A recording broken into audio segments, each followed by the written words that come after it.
Hi, welcome everybody. Thanks so much for joining us. We're going to wait a couple of minutes for more people to join. It's 3:58 right now, so we have just a few more minutes until the webinar begins. But in the meantime, if you let me know where you're joining from, I would love to hear, I'd love to find out where you're joining from. I'm in Ho Chi Minh City, so just drop a little message in the chat box and let us know where you're joining from. I'm in Ho Chi Minh City.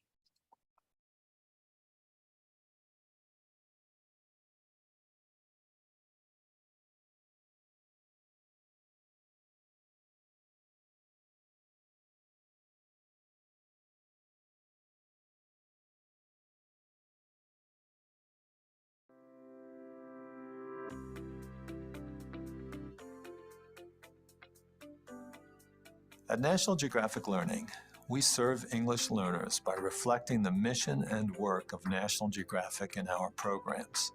We are inspired by Alexander Graham Bell's original goal for the magazine to be about the world and all that is in it. And we try to bring the world to the classroom and the classroom to life. If you look at our learning programs, you'll see that they're like workbook versions of National Geographic, filled with incredible photography, fascinating stories, and the real work of explorers. Explorers in particular resonate with learners because the explorer's search for knowledge and understanding is the very essence of education. At National Geographic Learning, we believe it's an incredible world, and we want to share that with students. We want students to be filled with awe and curiosity by amazing photographs and stories of their world and all that is in it. Because we know that a curious student is a motivated student, and we believe that a motivated student will be a successful student. With our programs, we're always mindful that we're not just teaching vocabulary and grammar. We're opening up the world to students who have otherwise not experienced it. Students in China, Vietnam, Brazil, Saudi Arabia, Eastern Europe, literally everywhere. We want to help these students experience their world and develop their voices. Besides having great National Geographic content, we also work with TED Talks, and we are TED's exclusive partner in English language education. TED Talks are the single most widely sourced videos for English learners, popular both because of the ideas in the talks and because of the natural English used by both native and non-native TED speakers. Ultimately, the incredible content we have from National Geographic and TED enables us to develop programs that are relevant, motivating, and powerful learning tools that bring the world to the classroom and the classroom to life.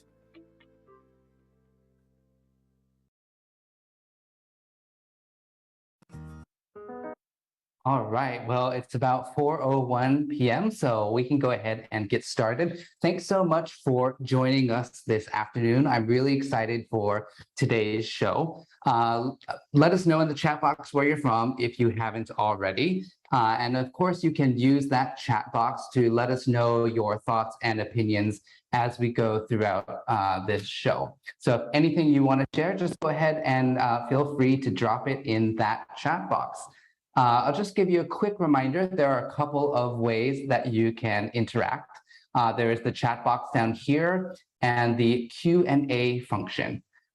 If you're going to use the chat one, please make sure that this blue box here is set to everyone, because I would love to have everyone be able to see what you're saying, to see your thoughts and your opinions. If you select only hosts and panelists, then only I'm going to see the message, and that would be a real shame. I'd like everyone to see what you have to share with the group. If you have a question that you'd like to ask our guests, I suggest using this Q&A function, because in the chat box, there are going to be quite a lot of messages. It moves pretty fast. I might miss the question. It might get lost in the chatter. If you use the Q&A function, then I'll be able to see all your questions and I'll be able to get to them at the end. There's also an option to ask your question anonymously if you would like to do that as well. So thanks so much for joining us today. This is our show called EduVoice Vietnam. This is our quarterly webinar where we talk about topics and trends in education, specifically from a Vietnam-centric context. We have two very special voices today. One of them uses technology with teachers and students every day, and the other one is the one who makes that technology. So I hope that these two different perspectives will give you a wider view on the whole scope of this question: how do we support schools and learners with technology in ELT? So let me now introduce to you our special guests. And I'm going to start with our local representative today. He's been working with students and teachers in Vietnam for quite a few years. So please welcome Mr. Lewis Readman from Apollo English. Lewis, could you please tell us, a little bit about yourself and the work that you do? Yeah, good afternoon. Hi, everybody joining today. My name's Lewis, as Andy said, and I'm the Senior Learning Experience Manager for Apollo English. And if you don't know already, Apollo English, we're an English language organization that has been operating in Vietnam for over 30 years already. We run English language classes for students on evenings and weekends. And we cater to students from 3 years old all the way up to late teens as well.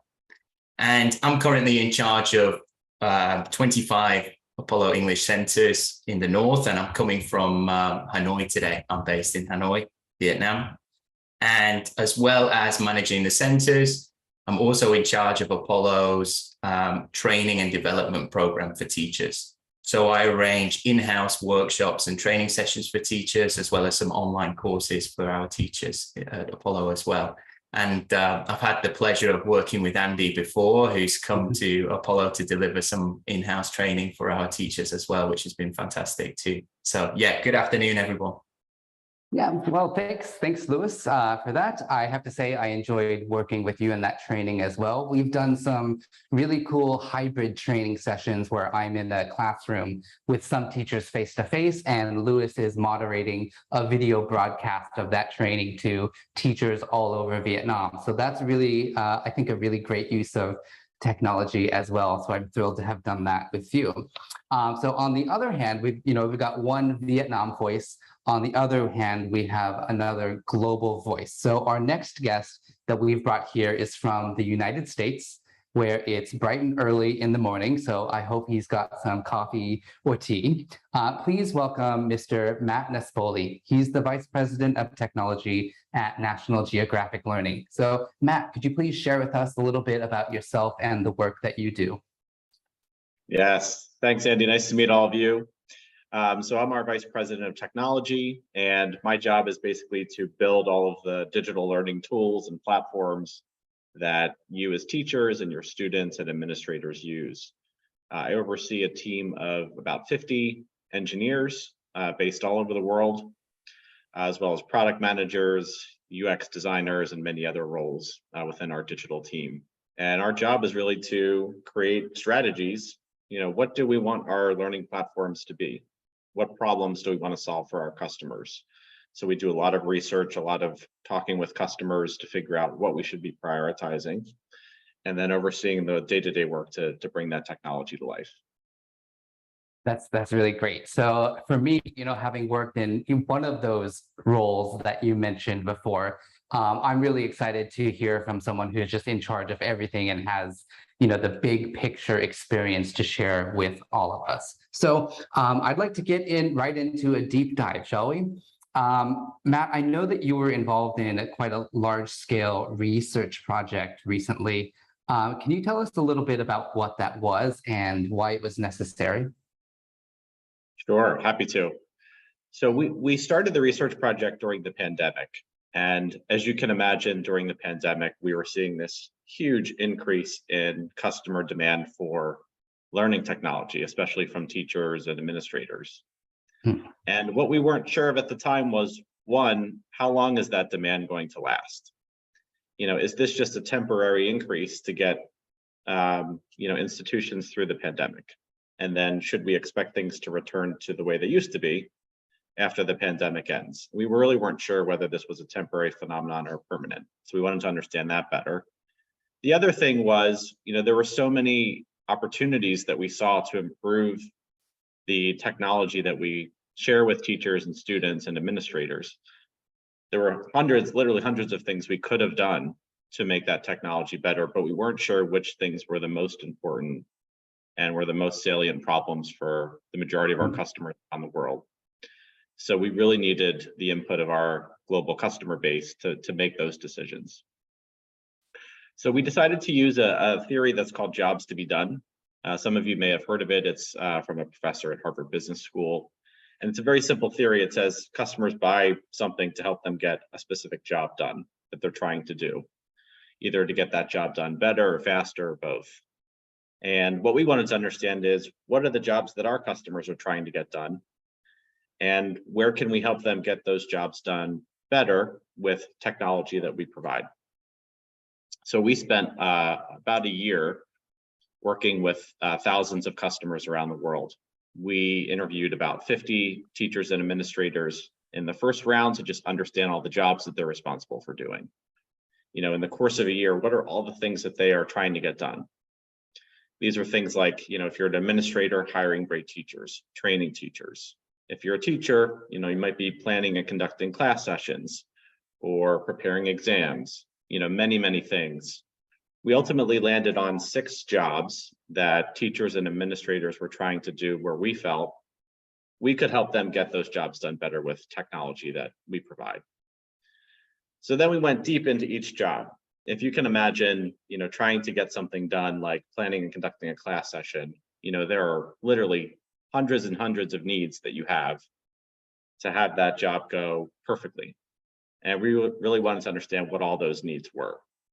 So we spent another 150 interviews with teachers going deep into each of those 6 jobs. We uncovered about 1,000 needs that teachers and administrators have. And so that was our full set of potential opportunities to help make the learning and teaching experience better. So then what we did, the last step was prioritizing all of those 1,000 needs. And to do that, we sent out a survey to about 3,000 teachers and administrators around the world, including 200 in Vietnam.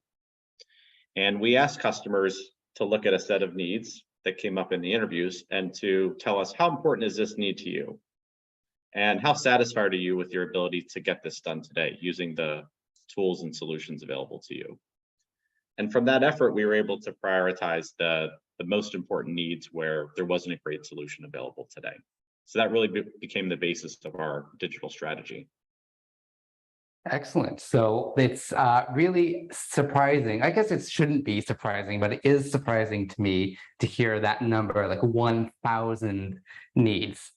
And of course, it's Matt's job to listen to the thousands of teachers around the world. But I do want to bring it more into a local context here with Lewis. So, in your experience, can you tell us a little bit about the technology needs at Apollo and what teachers are needing to use technology for? Yeah, that's really interesting from Matt, and I think that number's not really surprising to me, because we work with over 500 teachers at Apollo. So I think if everybody has 2 different needs that they can come up with, then we could create that number, right? So I would agree that, yeah, technology is such an important part of running an English program. Of course, you can run one successfully without any use of technology, but it just helps us achieve the course outcomes better and more effectively as well. And I think one of the major needs that we have as an organization is the content and the engagement of students. And technology really enables us to engage students more effectively. If they have access to more variety, more activities, and also, for example, videos from around the world, we're able to bring the world to the classroom. That's instantly going to engage students more. They're going to enjoy the learning process, achieve outcomes in a shorter amount of time, and achieve more outcomes through that as well. And I think one of the big needs in Vietnam with Vietnamese students as well is that, just like I've said, and I know it's part of National Geographic Learning's aim is bringing the world to the classroom. Part of why they come to us at Apollo is they want that exposure to international teachers. They want that exposure to content that takes them around the world, and they can understand different cultures and different people and global issues as well. And if we have technology where students can use apps at home, they can access videos and activities, then they have all of that there as well. So that's one of the major needs of our organization, is just engage the students more. And another one is definitely for our teachers as well. If we have more technology, we can make the planning process easier for them. Our teachers are great at assessing their students' needs, and I'm sure that they're going to be able to come up with 1,000 student needs as well from Apollo. As well as having 1,000 teacher needs, we've got 1,000 student needs. So what we really want to do is reduce the planning time, and rather than designing all these grand activities, they can focus on how to adapt those activities to their students' needs. So if they have access to all these great activities, for example, with the classroom presentation tool that Our World has, they have all that ready, and they can just focus on, great, here's all the resources that I have, and how do I make that relevant to my learners? So that can really help teachers just focus on the students making progress, rather than having to reinvent the wheel every time they teach a lesson. So that's really important there as well. And I think another huge need is also the homeschool partnership. So we know that, okay, the students are getting access to English language lessons. Well, they're getting it at school, but at Apollo, they're coming in twice a week currently. So is that enough time to help them make progress with English? Probably not. We know that they need to take this outside the classroom. And more than that as well, parents need to understand what's happening inside the classroom so they can support the students at home there too. So technology really enables us to build a stronger homeschool partnership. For example, at Apollo, we have an app which connects parents to what's happening in school. We send a report after every lesson as well, so parents are up to date with the child's progress there too. And on the app itself, we can actually house extra activities through Spark and all the activities that are there. So students can even play those and complete those activities at home. So they continue to get English language exposure throughout the week, and not just when they're in the classroom. So I think those are the three major needs that we have, and how technology plays an important role at Apollo. Yeah, so that is quite a lot of needs there. There's kind of three very big ones. And I just wonder, from your perspective, is there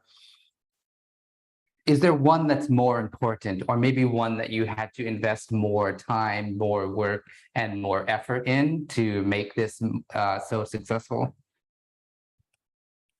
I think at the end of the day, the learning experience for the student is the priority.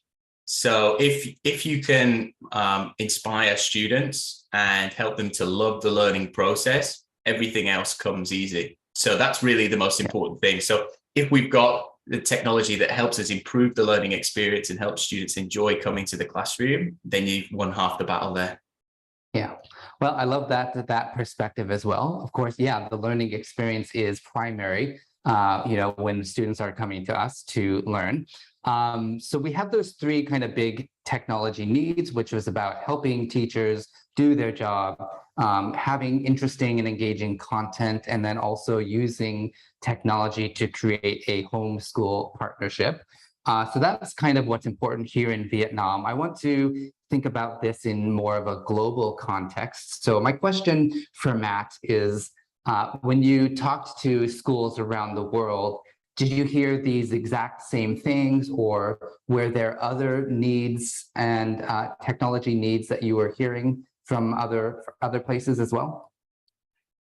Yeah, I think those were in the list of 1,000, so they aren't news to me. And what we tried to do was go a little bit deeper and understand, what are all the ways in which students become disengaged?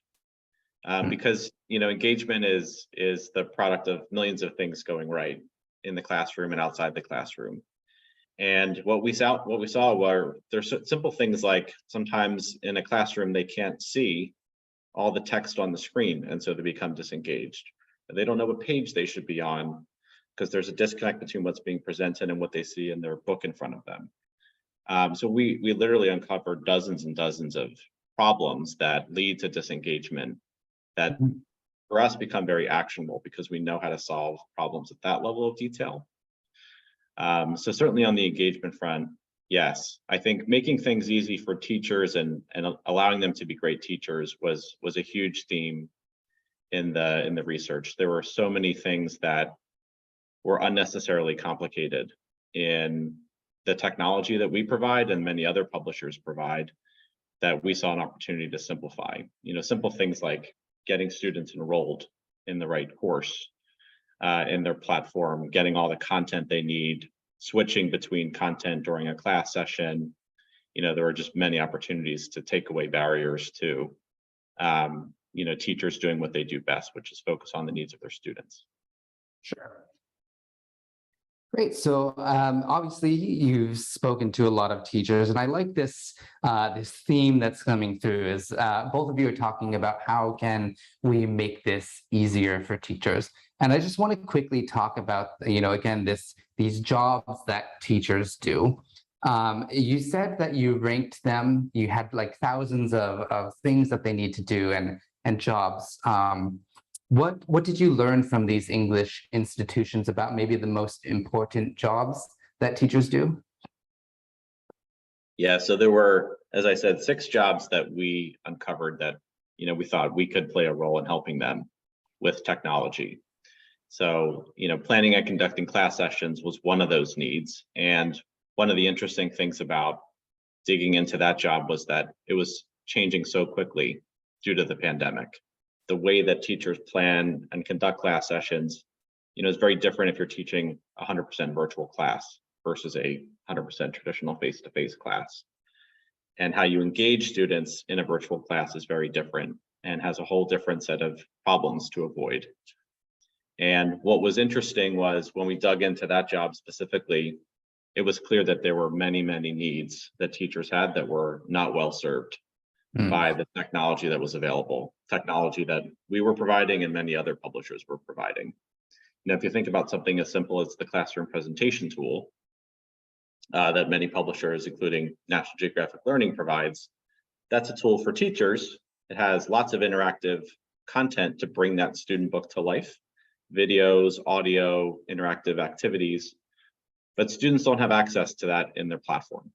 And so that's fine when you're in a traditional class and you can go up to the board and, sort of overlay answers on what's being presented. But in a digital class, 100% virtual class, it doesn't work as well.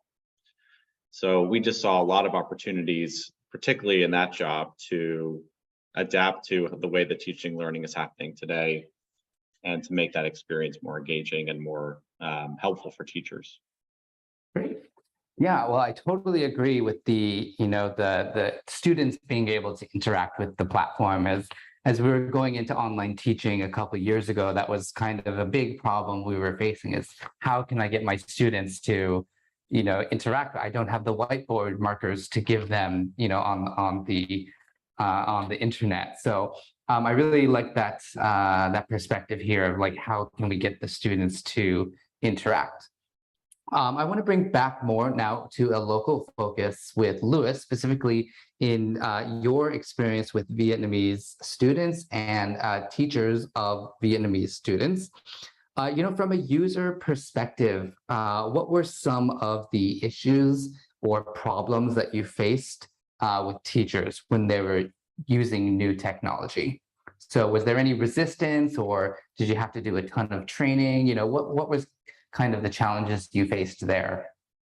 I think, yeah, that's a great question, because of course, whenever you introduce something new, there's going to be a bit of resistance and pushback. And at the moment, we're actually going through a phase of rapid change at Apollo.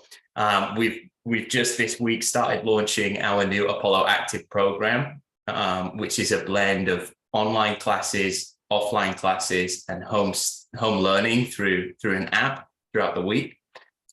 So it's a hybrid model. It's got that online class element. It's got the home learning through the app. So there's a lot that teachers have to get used to and students have to get used to. We have a new learning management system. We have a new virtual classroom, and the whole way that our organization operates has changed as well. So this is kind of a fresh question for us, of course, yeah. And I think one of the biggest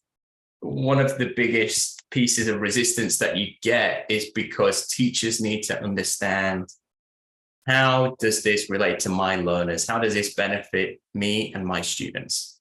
So the first thing you need to do there is make sure that the technology you're using achieves those outcomes. So it actually improves your current operations. And I think that I've seen it is very common for organizations to jump on a new piece of technology without having a clear link to their course outcomes, or having a clear link to the student outcomes, or understanding properly how it's going to improve their current operations. So I think that's really key for organizations in general, is just to make sure you're choosing the right technology that suits your needs, and you're not using it just for the sake of it, because teachers are clever, students and parents are clever, and it's going to come off as a gimmick quite easily. Mm-hmm. So I think that's the first step. Just choose the right technology. The second step is, of course, you have to help your teachers understand how it is going to help and benefit their learners. Once you've done that, then you can move into more of the operational instruction, because once teachers have all that information, the next piece of resistance they're going to have to using new technology is, I don't know how to use this. This is going to be too complicated for me to apply in my lessons. So we have to make that as easy as possible. And what we've done recently with Apollo Active is we've made online courses and user guides that teachers can access in their own time. They go through this and they have trial accounts on the new platform or the new virtual classroom, so that they can learn as they go. And when they actually have to apply it in their classroom, they've already had that experience online as well. So it's not just one training session where remember everything I tell you today. It's more of a learn as you go experience. So those are the three areas where I think we get that pushback on any new technology. So I think it's more about choosing the right technology, informing teachers of the benefits, and then making sure they understand how to use it so that experience is smooth for them as well. Yeah, absolutely. I think that's I really like that point that you mentioned about helping teachers understand the benefits. Sometimes maybe it's not always great when it comes, like a top-down decision, like this is what we will do. You must learn how to use it now. So I appreciate how you've worked with teachers for that. Yeah, and I think some of the work that Matt does as well is really important for helping us understand the benefits and actually choosing the technology that suits the learners and the teachers as well. And at Apollo, we also did a lot of research because we've got these new online classes. We have online teachers there now. And we had to find out, hey, what were the problems that you had teaching online that you felt blocked you from helping your students achieve the outcomes? And we took that on board and designed our own new virtual classroom, which caters to young learners, groups of young learners studying English that can stay engaged and motivated in the class as well. And through that process, now it's easy for us to explain the benefits, and it's easy for us to roll that out because we can easily explain, you wanted this, we provided it, let's go, let's move forward. So that's really important, is getting the feedback and getting the input from your teachers helps you create better buy-in later anyway. Absolutely. So I absolutely love that point about working with each different person who's using this. The other kind of person I want to talk about is not necessarily a user of the technology, but I know that at Apollo you work with a lot of young children and their parents supervise them, or sometimes they're going to have to be the ones who maybe either log on to the program for them, help them with the technology. I wonder from your experience, what was it like getting parents on board with this? Did they need any convincing, or, what was kind of your strategy for parents here? Yeah, so parents are other users of the app, especially, and of course they have to help students initially when they're learning how to use the virtual classroom and the online classroom there. So it was equally important to get their feedback. We do have an app that we were using previous to Apollo Active as well, and the parent engagement on that app was actually quite low. So it was really important for us to get the feedback from parents there and approach it in a different way. And I think one of the biggest barriers is that it's a habit that needs forming. And this is really difficult because parents have a lot on their plate and a lot to remember. That it's not just English language lessons, things like getting the students ready to school, what other extracurricular clubs they've got, birthdays, everything like that gets in the way, right? So the app checking the app and keeping up to date with student progress can obviously fall by the wayside. So again, just like with the teachers, it's important to help the parents understand the benefits. And as we've been moving towards Apollo Active, we've been holding seminars with parents, explaining the change and explaining what the app can do, the benefits of the app for them, exactly what they can see. And some of the features there, such as student talk time, the completion rate of activities, how many times they raise their hand in the lesson, all of those features the parents might gloss over if you just give them a handout or a leaflet. But by holding those seminars and explaining it to them and showing them, they were able to actually get excited about that. And that's something that they wanted to see as well. So again, it's explaining the benefits as well. And I think really important is teaching them how to use it too. So this is mirroring the teachers as well. But quite often with students, it might not be their parent that's their primary carer. So they might have grandparents or somebody with limited digital literacy. So we definitely have to spend a portion of time training parents how to use it, or caregivers how to use it as well. If we've gone through all that process and the habit still hasn't formed, and for example, parents aren't using the extra resources on the app. So if we have Spark there and students aren't using it and parents aren't accessing it, or parents aren't looking at student progress, we can actually use the students here, and we can use some of these activities in the offline classroom. So the students see, wow, there's all this exciting content here. I want to go home and ask my parents to open the app and use it as well. So we can actually give the students a short taster of it, and they're usually quite excited to go home and try it for themselves as well. On that note, one thing that we do have on the app is a student portal as well. So there's a parent portal and a student portal. The student portal is very simplified, but they can still see their progress, their completion rate of activities, their average score, just on a very simplified level. So that gives them motivation to open the app and share it with their parents, who will then get more curious and get involved as well. So I think empowering students is another important way to get parents on board there too. So I think mirroring a little bit about the buy-in from teachers, but the extra cherry on top is getting the students excited as well. Awesome. That's great. I love that idea. I think Apollo Active, like that active adjective, really fits in with the approach that you're taking. You know, it's like doing all of this user training. It's not something that you can just release in a user manual and say, here you go, here's the instructions, hope it works, right? So I think that's a really great example of how you can be successful for all the users across the experience. I want to bring this now back to the global context. So we've spent a lot of time talking about, what do teachers need? What do students need? What do parents need? Matt, from your experience, you've worked with a lot of school administrators, and they're often the ones who will make the decision about which technology they choose to use. So from your experience, what are some of the main obstacles that those people are facing, or what are the things that they're saying that they need?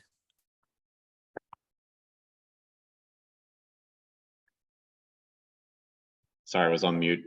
Maybe we can start with the obstacles. So I think just sort of piggybacking on what Lewis was saying a little bit, one of the biggest barriers we can put in front of parents is to make the experience of getting into the technology difficult and complicated. And one of the things we learned in our research was that publishers were making things unnecessarily complicated for teachers and for students. And so if we just take the example of one of our legacy platforms, and we heard this from all of the different publisher platforms, so it wasn't just specific to us, but to get into the courseware platform, you have to have a separate username and password from the one that you use to log into the rest of your institution websites. And then if you need the student ebook, you have to go to this other place and use a separate username and password to get the ebook. And you might have to go to a separate website to get audio and video files. And so 3 different usernames and passwords were needed for our old technology. And for teachers, it's even worse because they have even more tools to create a test. That's a separate platform with a separate username and password. The classroom presentation tool, as Lewis mentioned, in our old technology, that used to be on a USB drive that you would have to wait to be shipped to you, and then you would have to plug it into your computer. So to require someone to use 5 different websites with different usernames and passwords was just unnecessarily complicated. So one of the big things that we prioritized with Spark was to get everything in one place behind a single username and password for teachers and students. And actually with Apollo, we've taken it a step further. Students at Apollo don't have to log into our platforms at all. They have a single sign-on integration with our platform. So they just click a link when they log into Apollo and they come right in. They don't have to remember anything. So for a parent, when they have limited time to get their students up and running, that's what a parent needs. They don't want to spend an hour after work trying to figure out all this complicated set of websites with usernames and passwords. So I think that was loud and clear from administrators, that they saw a lot of their students struggling and complaining with this. The other thing for administrators is, they want to see, how does this help me as an administrator? The adoption of this technology, can it help make my overall program better? And how can I measure that? And so we saw a lot of interest in and need for analytics, some sense of, how is the learning experience actually getting better as the usage of technology increases? And how can I measure that? So we talked a lot about what that looks like for administrators and how they can actually, access that data in a way that's convenient with them, and what metrics are most important. But I think that was a big theme, is the need for analytics for administrators.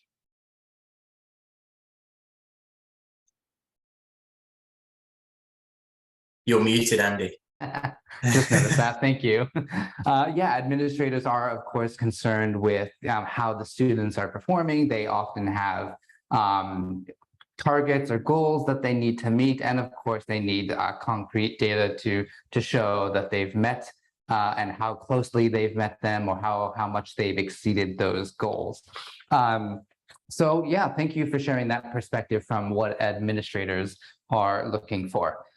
So we spent quite a long time now talking about technology, and of course, that's not the only thing that makes a learning course successful. There is, of course, the very, very important, probably most important thing, which is the human element.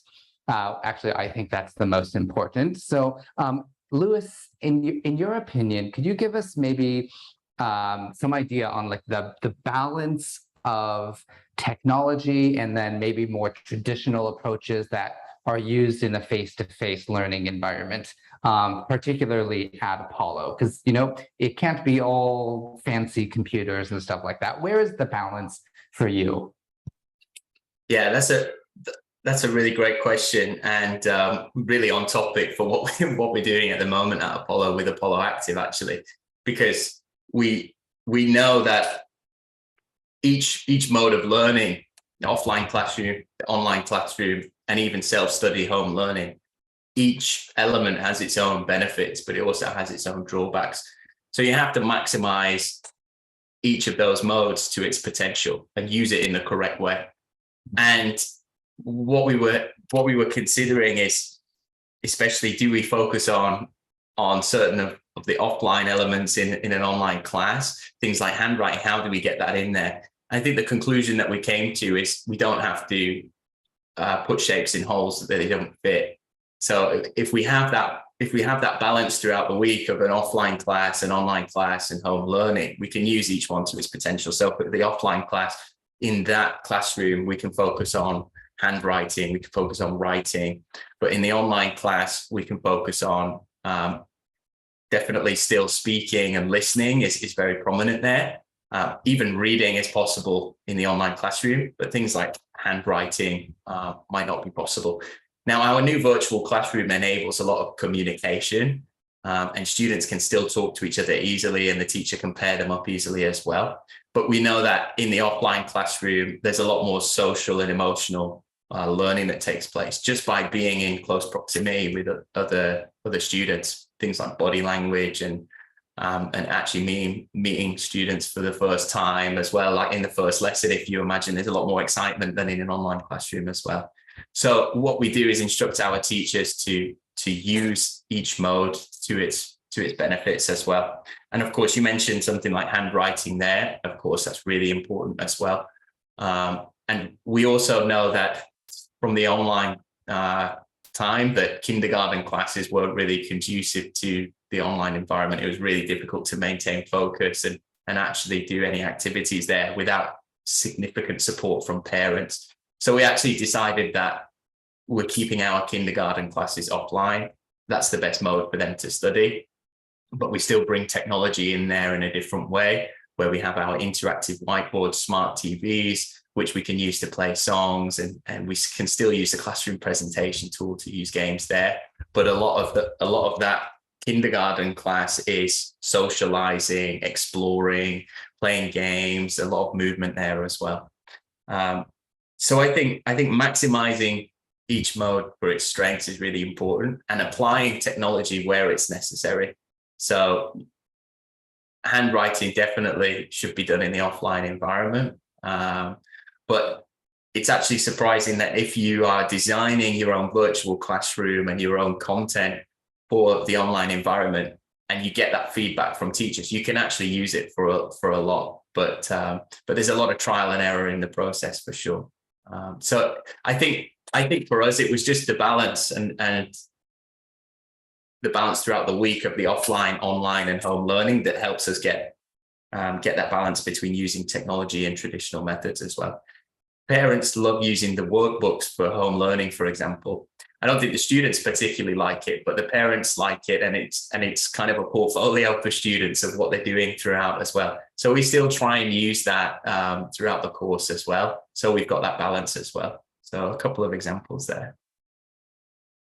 That's great. Yeah, I love that point about, each of these different modes having different benefits. So there definitely is a balance. And I feel like from what you've described, you have been able to strike that balance pretty well. Matt, I wonder how that compares with global trends. Is that the same thing that you're hearing from other schools, or are there people who are saying, no, we just want 100% online classes? What are other people saying around the world? Yeah, so first of all, in terms of the modality of classes, I think what you're hearing from Lewis is pretty consistent with what's happening around the world. One of the questions we had that I mentioned at the beginning was, is technology use going to continue? What we saw in the pandemic, was it temporary or was it going to be permanent? And it was clear in the research findings that this is permanent, and that most schools were planning to continue to experiment with new ways of teaching and learning, that wasn't just a temporary trend during the pandemic. And I think Lewis's example of this new program starting this week is just a great example of what that actually looks like. That there's many opportunities to serve different learners who have different needs with new types of solutions. And the traditional face-to-face classroom is, of course, not going away, but to assume that serves every learner perfectly is just not true. So I think that was something that came through loud and clear. In terms of, will technology be the right solution to every need? That was clearly not the case when we did our research. When we thought about the jobs to be done, these are customer jobs. They're not digital jobs or print jobs, right? And technology is a tool, it's a solution. A printed book or a printed resource is a solution as well. And our job was to figure out, what are the needs where a digital solution is better, and what are the needs where a printed solution is better. So for example, if you're, a 6-year-old student and you're learning how to read, it might be easier to read long passages using a printed book instead of having to, log onto a tablet and try to scroll through a reading there. If you're trying to practice speaking with a peer, and you're, trying to follow along the prompts in the activity, it might be easier just to look down in front of you than have to go back and forth between technology. And if you're a teacher trying to prevent, students from cheating on an exam, there's different ways to solve that with technology, but, the easiest solution in some cases might be to just have everyone in person with a printed test. So, we definitely didn't want to assume that technology should be the right or the best solution in all cases. What we were trying to do is say, where are areas where teachers are currently underserved using just printed materials or just the technology they have today, where we could potentially help them with new tools. That's great. I like that perspective, especially about, using technology to help teachers and finding where they're underserved and not just assuming like, oh, let's have a fancy little device. Let's have something cool just because. So that's, I think, a really great thing to keep in mind when teachers and probably administrators are considering technology for their classes. How is this going to serve our teachers and how will it serve our students? So thank you both so much for sharing all of that from your experience. To close off, I'd like to discuss a little bit more about our online learning platform, which is Spark. So at National Geographic Learning, one thing that we're very proud of is how we go out into the field and talk directly with teachers and students who use our classroom tools, classroom presentation tools, ebooks, online practice, just as Matt has described all of the research that he was done. And in fact, before I worked at National Geographic Learning, I was at the Language Academy, and I remember participating in several of these focus groups with National Geographic Learning, giving my opinion. I'm like, oh, I think this looks cool. I love this, or, this is cool, but I'm not sure it will work for my classroom and things like that. So now that I'm here at National Geographic Learning, I'd love to give that opportunity to Apollo as well. So Lewis, from your perspective, how is that online learning platform Spark helping the teachers of Apollo World? So, is there anything that you would like to see from Spark in the future? I think what has worked really well is the single sign-on element, because quite often it's really been a challenge. For example, if we have the workbook with Our World and students go home and they don't know where to access the audio, that's always been a problem that teachers that get students that come in and say, I didn't know how to do this task because I didn't know where to access the audio. So we've actually taken that a step further, and the single sign-on is included in our app as well, linked to Spark. So students can access that audio easily. So that's something that I've really enjoyed about Spark as well. And I think something that's also great is that it's easy to keep students motivated outside the classroom. And as I said earlier, our teachers are able to showcase this in the classroom, and students see the activities and they see what's available on video, and they can go away and access that in their own time. And they usually do get excited about that and use that. I think I don't have a lot of criticism to give to Spark, but of course, as a consumer, I always want more. So more variety in activities, more updates, and more content is always what I'm going to ask for. So really excited to hear what's next as well. Awesome. So Matt, I guess it sounds like you've got your work cut out for you. But I guess to answer Lewis's question, could you give us a little preview? I mean, what is coming next for Spark? Yeah, so maybe just to start, I mentioned a few minutes ago that, one of the things we're trying to solve first is to get everything in one place in Spark. We're currently in the process of doing that for all of our different learning programs. And everything in our case means, all of the students' online practice activities that they may engage in after class, their ebook, all of the assessment that they're asked to do, either formative assessment or summative assessment. We're adding all of that content into Spark so that students can complete assessments online. And all of that learning and analytics data can then flow through to the administrator, as I mentioned before. Something that's very important to them is to be able to track performance over time. So having all of our assessment content in Spark really enables that. So that's a big focus right now. We are doing some work on making the online experience particularly more engaging for students and for teachers. As I mentioned, that classroom presentation tool right now is just a teacher-facing tool. And we saw a lot of opportunity, especially in virtual classes, to allow that in-class learning content to be more accessible and engaging for students, especially when they're working together with peers online. But there's a big effort right now to specifically build new tools and solutions for virtual classes for teachers and students. There'll be more to come on that, in the next year or two.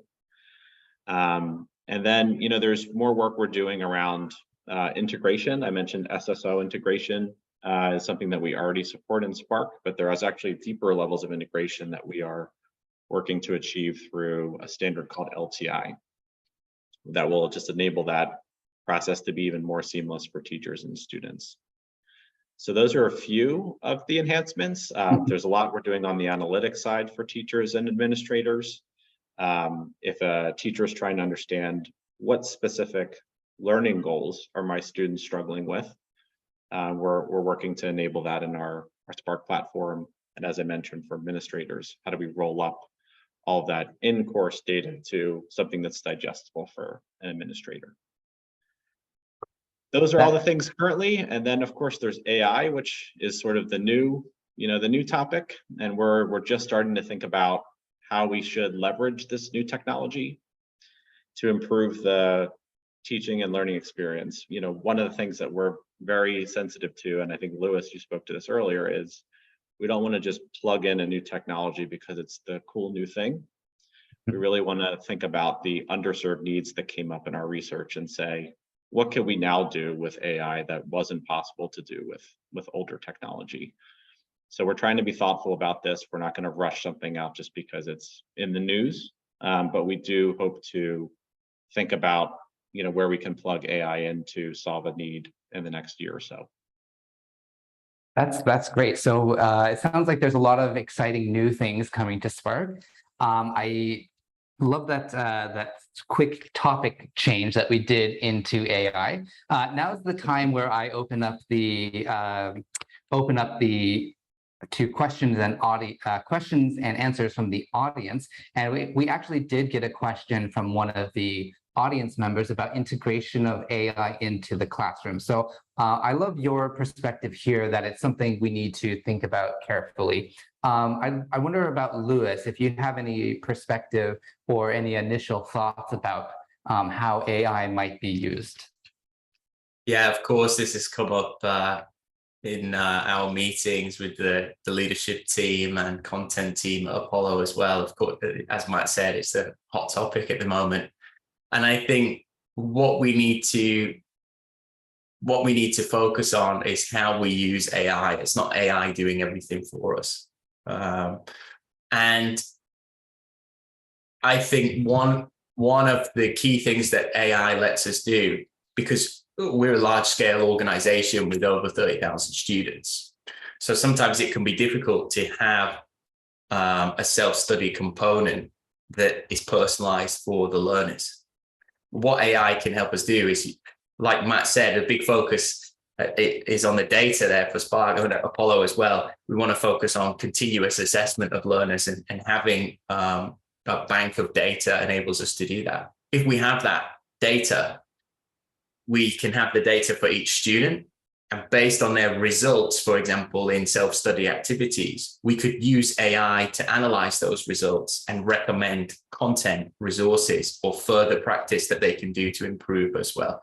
So I think in terms of remediation and also challenging students and helping them to continue to make progress, that's where I see AI coming into place.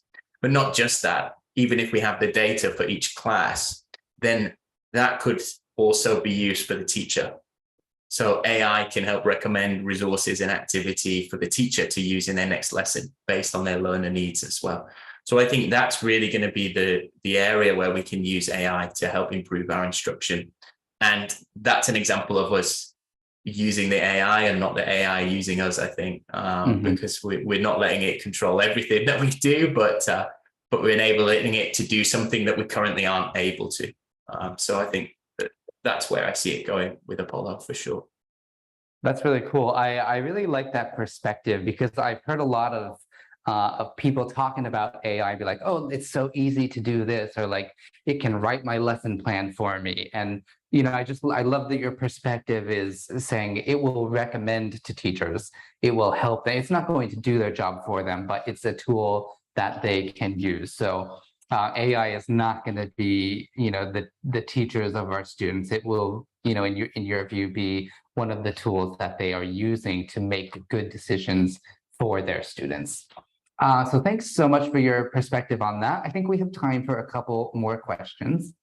There is another question here that's, how does technology help kids and parents at home? So I'd like to hear from Lewis on this. If you could describe maybe what your students and parents are doing, and then afterwards, Matt, if you have any other perspective from to share, then that would be great as well.